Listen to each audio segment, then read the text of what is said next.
Olá, pessoal. Nós falamos da isomeria espacial no vídeo anterior, nós falamos sobre isomeria espacial chamada geométrica ou cis-trans. Falei que isomeria espacial é ter uma condição para acontecer isomeria espacial. Na isomeria espacial geométrica, você tem que ter dupla ligante diferente de carbonos da dupla se a cadeia é aberta. Ou numa cadeia fechada, dois carbonos do ciclo com ligantes diferentes. A isomeria que mais cai em vestibular, sem dúvida nenhuma, é a isomeria ótica. O que é isomeria ótica? Para você entender primeiro bem isomeria ótica, eu queria que você observasse o seguinte. Uma luz, quando se propaga, ela se propaga em todos os planos possíveis e imagináveis. Esta representação que você está vendo aqui é a representação de uma luz. A luz se propaga em todos os planos, tanto é que nós chamamos isso de luz natural. Por isso, quando você ensina uma criança a desenhar o sol, você vê que ele coloca uma bolinha e raios para todo quanto é lugar. É uma luz natural. Se você pegar, por exemplo, um aparelho chamado polarímetro, que é formado por dois prismas invertidos, certo? Chamado prismas de níquel colado com uma famosa cola bálsamo do Canadá, para não dar refração e nada. Esse aparelho que se chama polarímetro, o que ele faz? Ele pega a luz, que é uma luz natural, quando passa por ele, ela passa a migrar num só plano. Eu escolhi o plano da horizontal, mas poderia ser o plano da vertical, da diagonal. Essa luz que passa num só plano, ela é chamada de luz polarizada. Ok? Então, o que é uma luz polarizada? É uma luz que passa num só plano. É o laser, certo? É a radioterapia, quando você faz, por exemplo, rádio, né? A radioisótopo, é polarizado, né? Tudo que você imagine essas canetinhas a laser, tudo isso é polarizado. O raio-x é polarizado, ele passa num plano só. Né? Tanto é, se o cara não souber posicionar o braço direito na hora que está fazendo um raio-x, pode não pegar a fratura, porque ele passa num plano. Então, polarizar alguma coisa é fazer ela passar num só plano. Então, luz polarizada é quando passa num só plano. Mas aí, você vai me perguntar, mas, ô Debs, o que isso tem a ver com química? É que nós chamamos de isômero óptico é todo composto, isômero óptico, é todo composto que desvia o plano da luz polarizada. Então, moçada, vamos imaginar, por favor, que eu tenho esse pincel atômico e eu jogo uma luz polarizada. Hora que bate, em vez de sair na normal, ele desvia, eu falo que o pincel atômico tem isômeros ópticos. Então, isômeros ópticos são compostos que têm a propriedade de desviar o plano da luz polarizada. Mas aí você vai me perguntar, mas, ô Debs, o que tem um composto para fazer essa propriedade? Sim, porque ele deve ter alguma coisa para fazer o desvio do plano da luz polarizada. Ele tem que ter um composto para chamar de isômero óptico, ele tem que ter o que nós chamamos de carbono assimétrico, que ficou moda, virou moda agora, chamá-lo de carbono quiral. Então, é a quiralidade, né? Quando alguém pergunta sobre quiralidade, é a presença da assimetria. Então, toda molécula que tem carbono quiral desvia o plano da luz polarizada. Toda molécula que tiver esse carbono assimétrico, ela é chamada de isômero óptico. O que é esse carbono quiral, Debs? Carbono quiral é o carbono que tem 4 ligantes diferentes presos nele. Observem este carbono aqui. Esse carbono é um carbono quiral, nós representamos um carbono quiral através de um asterisco. Então, você está percebendo uma coisa interessante sobre isomeria espacial, também chamada de estereoisomeria, que é a geométrica e a óptica. Tem que ter uma condição. A condição para ter a geométrica é ter dupla ligante diferente de carbonos da dupla, ou fechado com 2 carbonos do ciclo com ligantes diferentes. E o que é a isomeria ótica? É a presença do carbono quiral. Então, o aluno tem que descobrir a presença do carbono quiral. O carbono quiral, observe esse famoso exemplo, o ácido lático. O ácido lático é esse ácido aqui, ó. Ele é o ácido famosíssimo que provoca fadiga muscular. Ele é um composto de função mista entre álcool e ácido. Olhando para este ácido lático, vem a pergunta: esse composto desvia o plano da luz polarizada?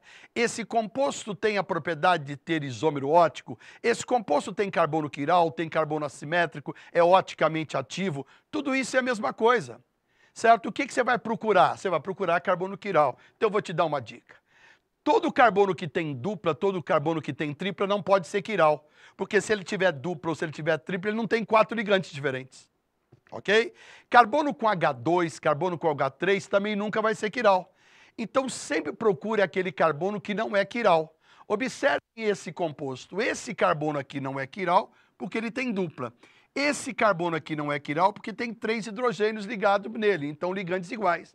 Mas olha o carbono do meio. Ele tem o hidrogênio, que é um ligante, o OH, que é outro ligante. O ligante da direita não é apenas o C, é o C dupla OH. Ah, é igualzinho como você falou na isomeria geométrica, né, Debs? Isso, ligante é tudo que está à direita, tudo que está à esquerda, em cima e embaixo. Esse ligante aqui é diferente. Esse carbono é quiral. O que significa dizer? Significa se eu jogar essa luz polarizada nesse composto, você vai ter o desvio ótico. Ele vai ter a propriedade de desviar o plano da luz polarizada. E é isso que é a isomeria ótica, estudar compostos que têm a propriedade de desviar o plano da luz polarizada, ok? E ele pode desviar, por exemplo, vamos supor que esta molécula jogou a luz polarizada para a direita. Vou considerar que para baixo é direita. Então essa molécula ela é chamada de destrógena. O que é uma destrógena? Destrógena é que gira a luz para a direita. Então, uma molécula destrógena é uma molécula que joga a luz polarizada para a direita, representado pela letra D, ou pelo sinal positivo, ou pela letra R maiúsculo. Certo? Então, quando você vê D-glicose, é uma glicose destrógena. Tá? Mas é aquela história que você aprendeu comigo no primeiro vídeo de isomeria espacial. Se tem isômero cis, tem o isômero trans. Se tem quem joga a luz polarizada para a direita, é porque tem alguém que joga a luz polarizada para a esquerda. Então isso é inevitável. Olha aqui novamente o ácido lático. Ele tem esse carbono que é quiral, ligantes diferentes, no carbono aqui quiral. Se eu jogar a luz polarizada aqui, e ele desvia a luz polarizada para a esquerda, certo? Estou considerando que para cima é esquerda. Eu chamo, então, esse composto de isômero ótico levógiro. Então, você tem isômero ótico ativo destrógeno. E você tem o isômero ótico ativo levógeno, representado pela letra L, ou pelo sinal negativo, ou pela letra S. Então, a isomeria ótica é a presença do carbono quiral. Mas aí o aluno fala, Debs, mas eu estou olhando a tela, eu não estou vendo a diferença entre o destrógeno e o levógeno. Mas não existe. Não existe. Se eu te der uma molécula e perguntar se ela é destrógeno ou levógeno, você não sabe, certo? Agora, se eu falo que a molécula joga a luz para a direita, outra joga a luz para a esquerda, você sabe se é destrógeno ou levógeno. Mas, Debs, isso que não dá para entender. Se elas são a mesma molécula, como que uma pode jogar a luz para a direita e outra joga a luz para a esquerda? Ora, na realidade, ela não é a mesma molécula. Por que que não? É como se você pensasse nas minhas mãos. Se você olhou a minha mão direita, ela é igual à minha mão esquerda. Mas se eu coloco elas juntas, elas não são iguais, porque elas não se sobrepõem. Observem, por favor, sobrepor não é assim, sobrepor é assim. Então elas são o quê? Estruturas enantiomorfas. É isso que acontece com você quando você olha no espelho. A sua imagem é o inverso de você. É você, só que invertido. É isso que é a isomeria ótica. É isso que o carbono quiral permite fazer, criar moléculas invertidas na outra. Por isso que nos vestibulares, isômero ótico está caindo com o nome de estruturas enantiômeras. São estruturas que não se sobrepõem, certo? Agora, uma coisa interessante. Para cada destrógeno tem uma levógeno. Então vamos pegar, por exemplo, um mol de ácido lático. 50% é destrógeno e 50% é levógeno. E quando eles se combinam, o que acontece? Você tem a luz na normal, que um anula o desvio do outro. E isso nós chamamos de mistura racêmica. E a mistura racêmica é quando você junta destrógeno com levógeno. Ela não é um isômero, ela é uma mistura inativa. Então é muito importante, quando você estuda isomeria ótica, saber que compostos oticamente ativos vão ter os destrógenos e vão ter os levógenos. E quando se misturam, forma mistura racêmica. Mas se caísse numa prova, quantos isômeros óticos tem o ácido lático? Você diria 2, o destrógeno e o levógeno. Ok? Um abraço.